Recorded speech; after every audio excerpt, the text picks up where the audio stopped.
কুর্তি এরিয়াতে অভিযান চালিয়েছিলাম, তো ওইখান থেকেই আমাদের একটা বাড়ি থেকে এই কাঠগুলো উদ্ধার করি। তো মোটামুটি এদের থেকে 2 কাম সাধারণত 1 লাখের মতো তো হবে। না, কাউকে আটক করা হয়নি।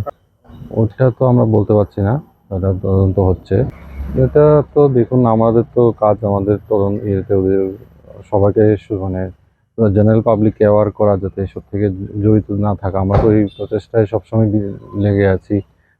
পেট্রোলিং পার্টিও সবসময় পেট্রোলিং করছে, আমাদের বিট অফিসার্স বা ফরেস্ট রেঞ্জ অফিসার্স ওরাও পেট্রোলিং করছেন রেগুলার। তো আমরা চেষ্টা করছি যত আটকানো যায় তত বিরত করে মানুষকে অ্যাওয়ার করা, যাতে এসবে যুক্ত না থাকে। ওই আমরা প্রতিনিয়ত এই প্রচেষ্টায় লেগে আছি।